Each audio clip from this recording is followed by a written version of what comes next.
today I'm going to tell you a true story of a near-death experience that happened to me.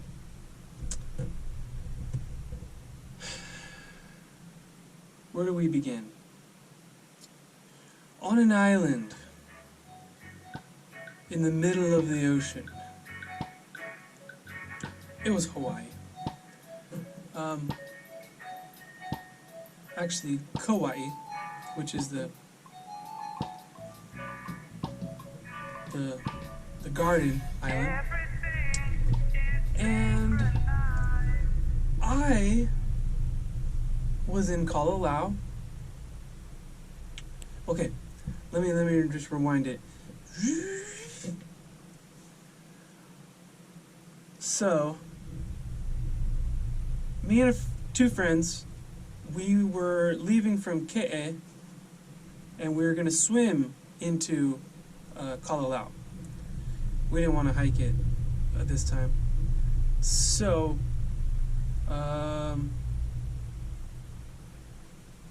they were on a kayak,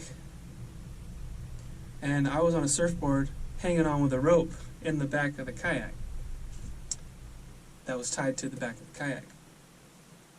So we took off around like this the way there was fine, no problem.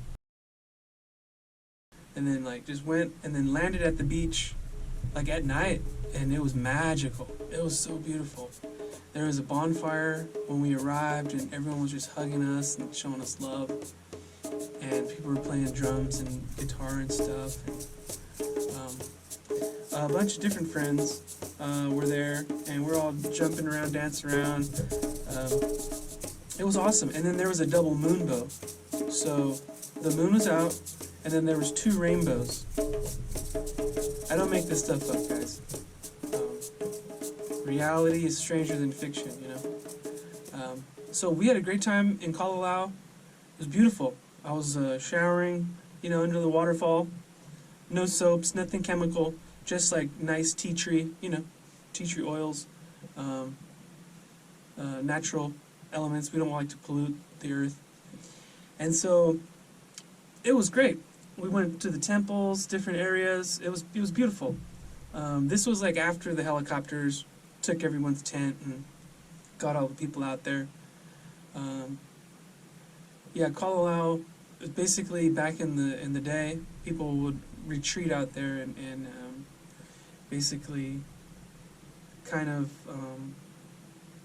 hide in a sense, or more or less just distance themselves from the society.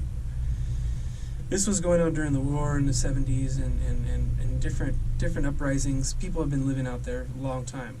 So it's a community, and we were out there, and I have another story I'll tell about what happened in Kalalau. I won't say any names, but I'm not going to put anyone on blast, and I'm not going to for everyone's kind of privacy, I don't like to drop names. So the near-death experience, right? Get to the point. Yeah.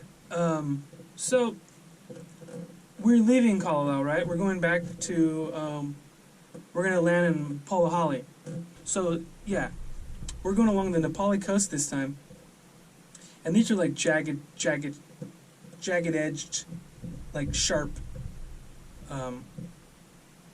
cliffs, mountains. Nepali coast, the wind hits it, and they're sharp. If you look at pictures, you'll see that and the waves crash, right? And there's nowhere to really land. So basically, we're on our way back to go to Polihali. And so they're on the kayak, I'm on the surfboard with the rope on the back again, and the kayak starts to sink.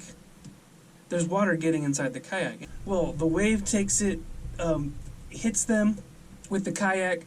I step in a reef and I cut my foot open because it's sharp, So my foot's cut open. Good thing it didn't break the ankle or sprain the ankle, which was good. But it cut my heel open, my Achilles heel. And they got hit with the kayak. The wave just pounded them. So I had to drag them out. got the kayak, and then because they were like all like passed out. They got hit really hard, and I think they swallowed water. I had to help them, and then I emptied the water from the kayak, and then I plugged it with a sock and a piece of plastic that I had in my backpack. And so I plugged up there, kind of corked it, corked the little hole, and then basically a little cool story.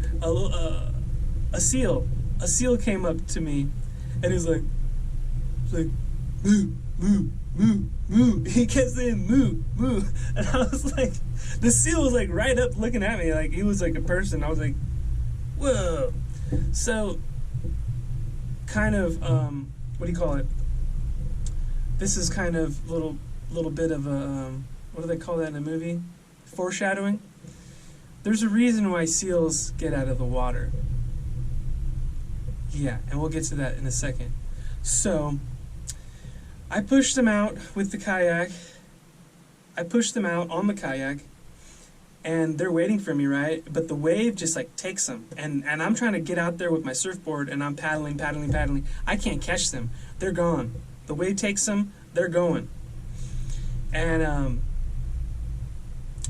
I had to swim it alone for 8 hours. And it got dark, and it started to rain. And I'm just paddling. No thoughts really in my head. Just keep going, And I couldn't go to the side because there's waves crashing against the sharp, jagged cliffs. So that wasn't a good option for me. I'm just going to keep going.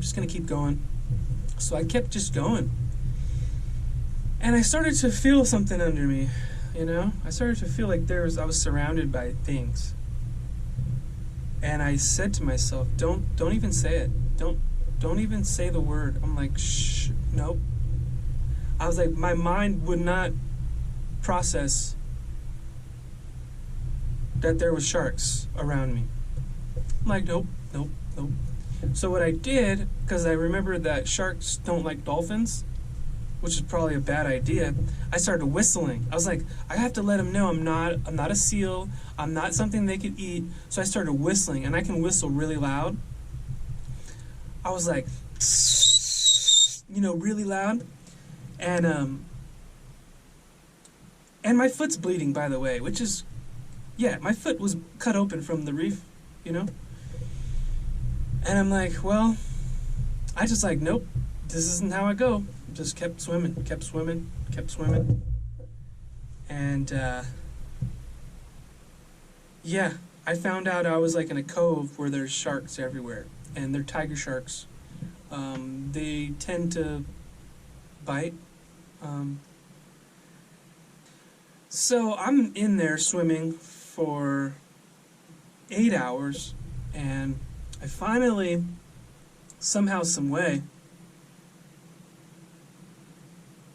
I see like a little campfire, on the beach, little campfire. So I'm like, okay, well, I'm close. I don't know what I was thinking. All I was thinking, to be honest, I was like, I can't die, because I gotta have some, this nice dessert that I like, I was like, I gotta taste that again. Like, I can't die right now. I was like, I gotta taste that again. So that's kind of what kept me going, and I get to the beach, I get to Polihali, and there's a nice man. I believe he was Hawaiian. Yeah, he was definitely Hawaiian. He was a local, and he was like, bruh, where'd you come from, bruh? And I was like, I just swam from Kalalau. And he's like, what? He's like, here's some water. So he gave me some water. I was like, oh, God, thank you. And I'm like walking like freaking drunk, Basically, I hadn't even been drinking because there's no alcohol in where I was. So I was so dehydrated that I was like staggering, walking, and I like looked like I was drunk, and I drink the water, and then I'm so cold. It's so cold, right? And so I asked these people, I was like, can I sit by the fire, please? I said, I just swam from they probably thought I was nuts. They probably thought I was a drunk. They don't know what to think. And they're just like looking at me, and the energy was so awkward. And I'm just like by the fire, and I'm like, oh, I was like, wow, I'm alive. And I was like, oh, fire, oh. And these people were like, okay, can you leave now? And I was like, okay, I'm sorry. And I just like, I left. And I ended up like passing out under like a, I think it was a coconut tree, some sort of palm. And I just started putting like the palm leaves on top of me to keep me warm. I ended up making it back to the camp where I'd stayed. It was like a farm, and I would work there, you know, for a few hours a day. And then, you know, I had my own tent and all that. So there was a community of tents and people living there, and yurts and stuff like that, different trailers, whatever. So I get back, and everyone's like, oh my God, we heard what happened. They're like, we were all so worried. And everyone's just showing me love, giving me like lays, and it was just love, you know. And the dudes were there that left me, you know. And I wasn't mad. I was like, well, you guys could have waited, you know. Could have waited for me. But the one dude who wasn't my friend, he was my friend's friend that I didn't really know. He's probably the one that was like, no, we gotta go. Like, he was probably scared for his life, so he had to kayak, whatever, without me on the back, obviously. I guess I was like weighing them down in their minds, you know. But I survived it. You know, it was oh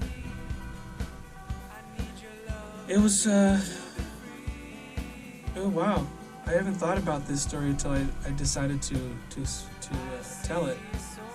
This is my first time kind of telling it.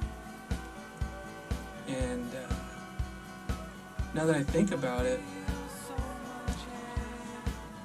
I don't know, it was just, it was an experience that, I don't know why I went through it, but I had to. I guess I had to. But a cool kind of outcome of that was like, you know, just people kind of like thinking of me as some sort of like legend or something. You know, it was pretty cool. But just a normal person. And I was on the radio on the island. I was featured in a few different interviews, and I even had the honor of playing guitar for Bethany Hamilton, you know, the surfer. And yeah, just, you know, I guess, you know, wow, survival. I have a few survival stories, and I don't know why I have to go through those things, but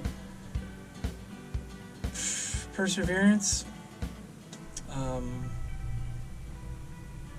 not giving up, you know, just not giving in, you know, not being overcome kind of thing. It's just like, I guess it's in my system, hardwired. I was on autopilot. I'm just going. And